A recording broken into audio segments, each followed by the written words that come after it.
अगर पत्थर u वेग से चलता है तो क्षैतिज दिशा में उसका जो घटक होगा, क्षैतिज घटक,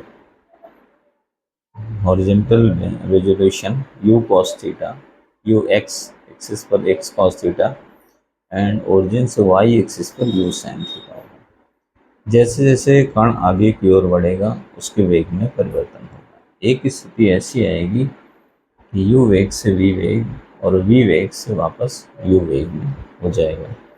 जब दोनों वेग समान हो जाएंगे, प्रारंभिक और अंतिम वेग, तो कण ऊपर जाने की बजाय नीचे की ओर वापस आएगा। तो जब कण नीचे की ओर आएगा तो उसका जो ऊर्ध्वाधर घटक है वो v वेग हो जाएगा और जो क्षैतिज घटक है वो vx हो जाएगा, ux vx हो जाएगा, uy vy हो जाएगा और अंत में एक बिंदु पर आकर vx बराबर ux हो जाएगा। अब कण ने यहाँ से यहाँ तक जो दूरी तय की, इस दूरी को हम लोग क्षैतिज दूरी कहते हैं और इसको हम लोग परास कहते हैं, मैक्सिमम परास या अधिकतम सीमा।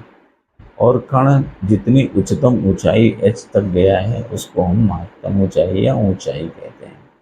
अब इस कण को यहाँ से यहाँ तक जो जाने में लगा टाइम है उसको हम समय या उड्डयन काल कहते हैं, कि जितनी देर तक कण पिंड ऊपर की ओर टंगा रहा उसको उड्डयन काल कहते हैं।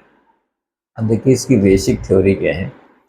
यहाँ पर बेसिक कॉन्सेप्चुअल है कि अगर प्रक्षेप के पथ की बात की जाए तो हमने लिखा, जैसे किसी को इसको थ्योरेटिकल लिख के दिखाना है, तो माना किसी बिंदु ओ पर, तो ये ओ बिंदु था यहाँ पर हमारा जो है, ये ओ बिंदु है, ठीक है।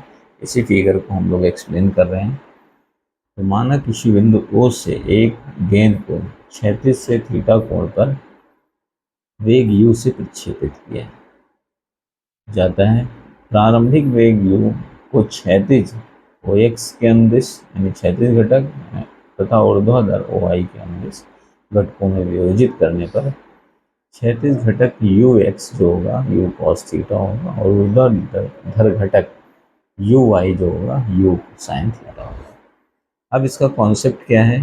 प्रक्षेपित गेंद गुरुत्वीय त्वरण g के अंतर्गत गति करती है, जिसका g मान स्थिर रहेगा तथा सदैव नीचे की ओर लाने का प्रयास करेगा। यदि यह मान ले कि गेंद पर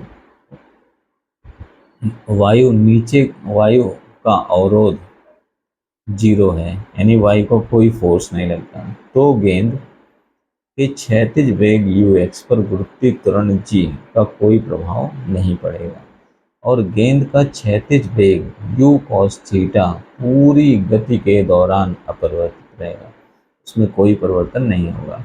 परंतु गेंद के वेग का ऊर्ध्वाधर घटक uy का मान गुरुत्वीय त्वरण g के कारण लगातार बदलता रहेगा, यानी कि ऊर्ध्वाधर घटक में वेग का बदलता रहेगा और क्षैतिज घटक में कोई परिवर्तन नहीं होगा। अतः गेंद को प्रक्षेपित किए जाने के t समय बाद गेंद का क्षैतिज दिशा में जो विस्थापन होता है, तो जो हम लोग फॉर्मूला समझते हैं चाल बराबर दूरी बटे समय, तो ये फॉर्मूला हो गया दूरी बराबर चाल गुणे समय। तो चाल हमारा क्षैतिज वेग जो है u cos थीटा है और समय t है। हम लोग एक समीकरण जानते हैं, जब कोई पिंड नीचे से ऊपर की ओर फेंका जाता है तो उसका सूत्र होता है s बराबर ut minus half gt square. नीचे से ऊपर की ओर फेंका जा रहा है तो ऋणात्मक होता है गुरुत्वीय त्वरण, इसलिए h बराबर ut minus half gt square, जहाँ uy बराबर u sin थीटा है ऊर्ध्वाधर घटक, इसलिए हम यहाँ पर u के स्थान पर u sin थीटा रख रहे थे। t की वैल्यू चाल बराबर दूरी बटे समय से, जो t बराबर u cos थीटा जो x बराबर u cos theta into t है, इससे t की वैल्यू आई x upon u cos theta.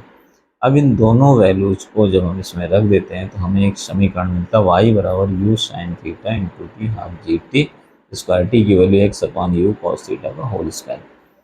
अब इसे हम लोग सरल करते हैं तो यहाँ पर t की वैल्यू रखेंगे x upon u cos theta, u से वो कैंसिल हो जाएगा, y बराबर x tan theta minus half g x square upon u square, इसे कॉस स्क्वायर थीटा रख सकते हैं, जो कि एक परवलय के रूप में समीकरण प्राप्त होता है। और इसी को कहते हैं कि ये परवलय y बराबर बी एक्स माइनस सी एक्स स्क्वायर के रूप में प्राप्त है, जिसे हम परवलयाकार कहते हैं। इसमें 3 बहुत महत्वपूर्ण फॉर्मूले भी आते हैं, जैसे पहला सबसे इम्पोर्टेंट फॉर्मूला है उड्डयन काल, फ्लाइट टाइम। कभी भी किसी भी पिंड का उड्डयन काल पता करना है तो सूत्र होता है T बराबर 2u sin theta upon calculated formula है।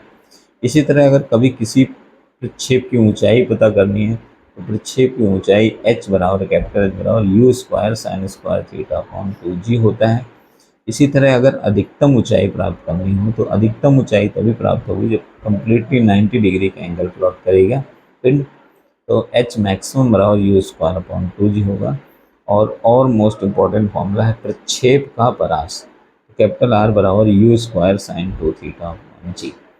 तो प्यारे बच्चों, ये पूरा कॉन्सेप्ट है हमारा, इसको आप सभी लोग प्रिपेयर करें और थ्योरेटिकली और ऑब्जेक्टिव।